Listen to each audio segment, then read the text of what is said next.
능력교과서 3학년 2과 본문 분석입니다. Disappearing bees. 별들이 사라진다는 것은 이런 표현이네요. Where have all the honey bees gone? 그랬네요. 문장의 주어 찾아보니 all the honey bees라는 표현이고 have gone이라는 have 플러스 과거 분사 형태, 현재 완료 형태가 보입니다. 그래서 where라는 표현까지 나왔네요.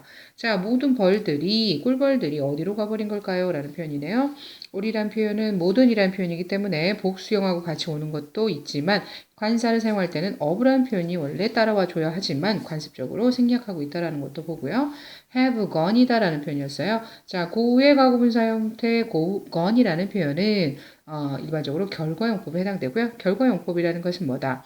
자, 모든 벌들이 어디로 가버렸기 때문에 그 결과 지금 주변에 보이지 않는다라는 현재의 제시했던 문장과 또 다른 어떤 결과를 예측할 수 있을 때 그런 거를 결과용법이라고 얘기했습니다. It is really hard to see them these days. 자, it is really hard. 정말로 어렵습니다. it가 어렵대요. it가 무엇이냐면 그들을 요즘 보기가 라는 표현이겠네요. 자, 포함해서 이렇게 같이 잡아도 됐습니다. 그래서 요즘 들어서 그들을 보는 것은 어렵습니다. it to 가주어 진주용법으로 오겠죠. 여기서의 되면 당연히 앞에서 언급했던 명사 honeybees가 되겠고요. 그래서 이것을 토부정사의 가주어 진주용법이다. 근본적으로 토부정사의 명사적 용법이 되었고 그래서 문장의 주어로 쓰였는데 이게 주어가 너무 길어서 it라는 가짜 주어를 내었다. 뭐 이런 표현이었죠. The bees are disappearing. 벌들이 사라지고 있는 중이에요. 라는 표현이네요. 자, 그래서 진행형을 표현해서 어떻게 보면 좀 더 강조적으로 표현을 한 겁니다. 어찌되었든 비동사, 현재 진행형이라는 것은 이제껏 살펴봤을 때 현재 부분이 비동사 부분이다. 진행형 부분이 따로 있다. 이런 얘기를 많이 나눴는데 원천적으로 본다면 현재 분사형입니다. 사라지고 있는 형용사를 포함한 이형식 문장으로 볼 수 있는데요. 자, 우리 관습적으로 그냥 시제로 표현하겠습니다. 동사의 시제형으로 보겠습니다. About a third of the bee population dies every year 그랬네요. 자, about 하면 대해서 전치사 아닙니다. 대략이라는 숫자 앞일 때는 대략적인 이라는 표현으로 쓰게 되죠. A third 하면은 뭐예요? 3분의 1이다. 그래서 분모는 서술로 쓰고 분자는 이렇게 기수로 쓴다. 얘기 나눴었죠. 그런데 of the bee population이라고 하는 어떠다? 의미의 중심어. 다시 말해 주어 부분이 단수 명사일 때에는 어브로 분수 다음에 어브 플러스 단수 명사가 올 때는 단수 명사의 영향을 받아서 단수 동사로서 삼식 단수로 표현되고 있다는 걸 유의해야 되겠죠. 그래서 이게 복수형이다. 그럼 동사도 역시나 복수 동사로 표현하게 됩니다. This is bad news for bees, but it's even worse news for people. 자, 이것은 나쁜 소식입니다. 벌들에게는 하지만 it's even worse라는 표현입니다. 자, bad라는 표현에 비교급 worse가 나왔죠? 근데 더 나쁜 뉴스다라는 표현이었는데 even 심지어라고 해서 강조까지 했죠? 그래서 much라든가 even still이라든가 far, a lot과 같은 표현들은 very라는 표현은 원급만 강조할 수 있었고 비교급 강조는 이렇게 다른 부사들을 활용한다라고 얘기 나눴습니다. Bees are very helpful to humans 그랬습니다. 벌들은 대단히 도움이 돼요. 인간들에게 라는 표현입니다. 자, 그래서 종족을 대표할 때는 단수 명사로도 표현할 수 있지만 이렇게 복수 명사로도 가능합니다. 의미의 차이는 없지만 동사의 영향관계가 발생하기 때문에 a bee, bees 다 어떻게 보면 같은 뜻이지만 동사의 수에 영향을 준다. very helpful 해서 동사 형용사로 만드는 형태가 나왔고요. 인간들에게 humans라고 해서 역시나 복수 처리하고 있네요. first 제일 먼저 하면서 예시를 든 제일 순서대로 순서를 나타내고 있는데 bees give us honey 그랬습니다. 자, 벌들은 우리에게 꿀을 줍니다. 주다라는 뜻을 갖고 있는 가장 대표적인 수요동사죠. 수요동사는 간접 목적어 또는 직접 목적어, 목적어를 두 개 갖는 사형식 문장이 가능하지만 항상 직접 목적어를 먼저 데려올 때에는 간접 목적어를 전치사 구 형태로 바꿔서 삼형식 문장으로 바꿀 수 있다. 나올 때마다 한 번씩 봅니다. Honey is a truly wonderful food 그랬네요.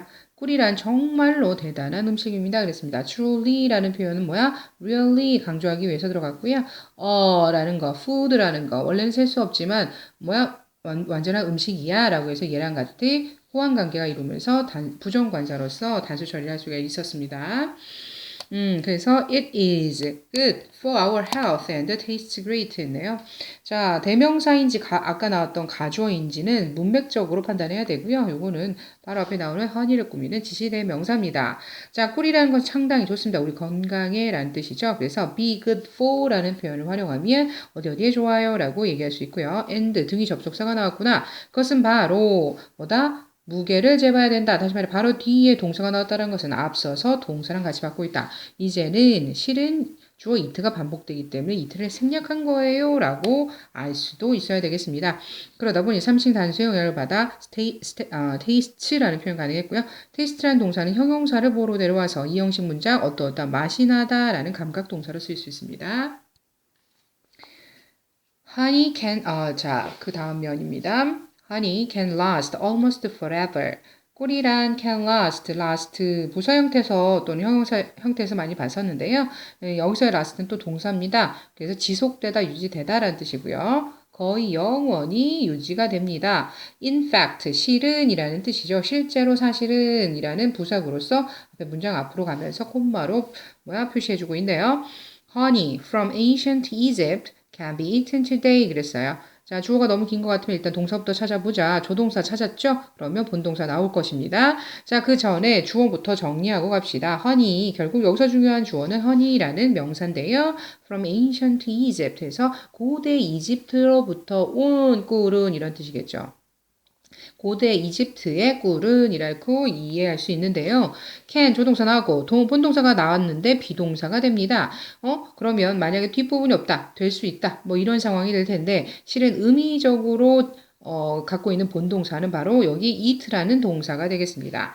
결국 이 상황은 무엇이다? 먹다라는 것이 아니라 먹힐 수가 있다, 먹을 수가 있어요 라는 표현으로서 조동사의 수동태 문장을 만나게 된 거죠. 그래서 수동태 문장 어떻게 쓴다? 조동사 다음에 동사 원형이 와야 되니 비동사 형태의 원형 be가 올 수밖에 없고 과거 분사 형태 사용해서 어떻게 되어질 수 있다 라고 얘기할 수 있습니다. 자, 두 번째로 second 하고 예시를 들었네요. Bees help produce many crops such as apples and strawberries 그랬습니다. 벌들은 도와줍니다. 도와주다라는 동사보다 준 사역 동사라 해서 목적격 보호로 투부정사 또는 동사 원형 취해요 라고 얘기 나눴었죠. 그런데 갑자기 produce라는 동사의 원형 형태가 지시가 됐습니다. 이건 실은 자, 돕긴 돕는데 실은 누구를 돕는다? 많은 곡물을 생산하는 사람들을 돕는다는 거죠. 그래서 일반적인 사람을 나타내는 목적어의 경우는 너무 예측 가능하고 간단하게 생각할 수 있어서 생략을 해버릴 수 있습니다. 자, 그러다 보니 동사가 연이어 나오는 모습으로 보이지만 이것은 실은 뭐다? help people produce라는 목적격 보호의 원형 동사였다라고 이해를 하면 됩니다. 그래서 이거는 보호로서의 produce. 자, 그래서 많은 곡식들, 예를 들어 사과나 딸기과 같은 그런 작물들을 생산하는 데 도움이 돼요 라고 그랬고요. These crops cannot be produced by themselves. 자, 이러한 작물들은 근데 these라는 표현 나왔네요. these가 혼자 쓰이면 어떻게 보자? 지시대 명사로서 이것들이라고 해서 어떠어떠한 것이라는 의미가 들어가서 혼자 쓰여야 된다 그랬는데 지금과 같은 상황 뒤에 명사가 나왔다. 실은 이거는 명사를 꾸미는 형태로 바뀌었다. 그렇다면 꾸미게 되면 뭐로 바뀐다? 형용사로 바뀐다 했죠. 그래서 이런 것을 지시형용사라고 얘기하고요. 그 지시형용사의 경우는 명사가 복수형으로 나와야 되고 만약에 동사 형태가 영향을 받는 형태라 한다면 단수든 복수든 그거에 맞게. 자, 그래서 이 상황에선 복수동사 형태가 나와줬어야죠. 자, 어쨌든 이러한 작물들은 cannot be produced, 생산되어질 수 없습니다. 바로 직전에 봤던 조동사의 수동태 문장이죠. 자, 여기서는 조동사의 수동태 부정형이 나왔습니다. 이것은 기존에 우리가 알고 있었던 조동사 법칙과 동일하게 적용이 됩니다. cannot be produced by themselves. 자, by라는 표현까지 보면 더 확실한 수동태 문장이 될 수 있겠죠. 자, 그런데 themselves라고 해서 여기 눈에 익은 표현이 나왔습니다. 이게 바로 제기대명사 표현이었죠. 자, 그런데 제기대명사는 제기용법과 강조용법 두 가지가 있었는데, 자, 생략이 가능하다. 강조용법. 생략할 수 없다. 제기용법이라 얘기했어요. 여기서는 by라는 전치사의 목적격으로 사용됐기 때문에 생략이 가능하지 않기 때문에 제기용법으로 보고요. 자, by themselves 하면 자기 스스로, 자기 힘으로는 이런 작물들은 생산되어질 수가 없습니다. 라고 해석할 수가 있네요. They need the help of bees. 자, 그 작물들은 벌의 도움이 필요합니다. Bees help in the process of pollination에서 자 벌들은 도와줍니다. 어떤 과정에서 도움이 되는데 in the process of 어떤 과정에서라는 수거 표현 외워두겠습니다. 자 그래서 수분의 과정에서 도움을 줍니다. 그랬어요. How bees help pollination 그랬네요. How 의문사 나왔어요. 의문사 나왔다라는 것은 의문문의 경우는 원래는 동사와 주어가 자리가 바뀐다. 이런 상황이잖아요. 일반적으로. 하지만 주어가 먼저 나왔다라는 것은 이건 평서문의 형태를 그대로 띄웠다라는 것이고 결국 이거는 의문문이라기보다는 일반 명사절이 되어서 문장의 주어, 목적어, 보호 형태로 사용될 수 있는 상태다라는 것을 알 수 있습니다. 그래서 얘는 의문문이라기보다는 그냥 명사절의 상태, 간접 의문문 상태 이렇게 이해를 하겠습니다. 자, 그래서 bees help pollination.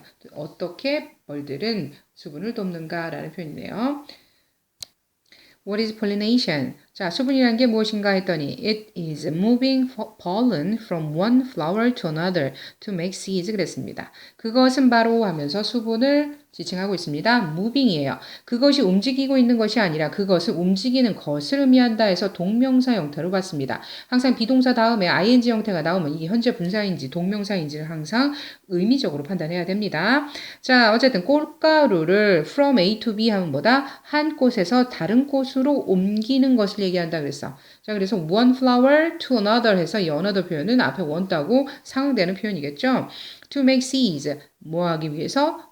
씨앗을 만들기 위해서 다시 말해 이것은 이 명사구 내에서의 동명사구 내에서의 구조를 도와주는 표현이겠죠. 그래서 이 문장의 부사구는 아닙니다. 하지만 이 동사형에 관련된 어떤 세부 구조 안에서의 부사적 용법이라 볼 수 있다라는 겁니다. 그래서 우리가 이렇게 표시를 하지 않는 이유에 대해서는 다시 한번 생각을 해보세요. 그래서 어쨌든 의미적으로 봤니 투부정사의 부사적 용법의 목적이 해당될 수 있겠구나라고 알 수 있습니다.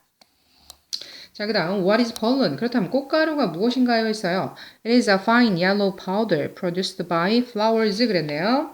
자, fine 하면은 좋습니다. 아주 좋은, 아주 미세한 노란 가루예요 라는 표현인데요. 콤마 한번 유의해 보시고 그 다음에 produced by flowers라고 표현됐습니다. by란 표현을 목격하고 그 앞에 이런 과거 또는 과거 분사 형태가 목격이 된다면 이건 혹시 수동태가 아닌가를 생각해 봐야 되는데요. 자, 그런데 수동태가 되기 위해서는 원래 비동사 플러스 과거 분사가 됐어야 된다 했었어요. 그런데 여기서는 과거 분사만 남아있는 형태. 그 다음 비동사가 어디 갔느냐? 실은 which나 that이라는 관계사 플러스 비동사 형태의 이거는 관계대명사 주절의 형태를 관계 대명사절의 주격 표현이 해당이 된 것입니다. 자, 그런데 일반적으로 관계 대명사의 주격 관계 대명사 플러스 비동사 형태는 다 같이 묶어서 생략이 가능하다는 특별요법이 있었죠. 그러다 보니 지금 관계사와 비동사가 사략 적고 결국은 과거 분사가 남아서 이 과거 분사 자체가 앞에 파우더라는 명사 선행사를 꾸며주고 있는 관계로 나왔습니다. 자, 그런데 이제 콤마가 나타났어요. 이 콤마는 뭐냐면 우리 관계 대명사의 한정적 용법과 계속적 용법에 대해서 공부를 해봤을 겁니다. 한정적 용법은 의미상 꼭 필요하기 때문에 그것을 갖다가 중요하게 여겨서 표현했다면 계속적 용법은 결국은 여기까지 얘기해도 최소한의 의미 소통은 되더라. 그런데 부가적 정보를 제공하기 위해서 콤마 찍고 그런데 말이야 걔는 이렇대 라는 식으로 추가 정보를 제공하는 양식입니다. 그러다 보니까 한정용법과 계속용법 어떻게 보면 큰 차이는 없습니다. 없지만 이렇게 콤마를 통해서 뉘앙스의 차이가 좀 발생할 수 있겠죠.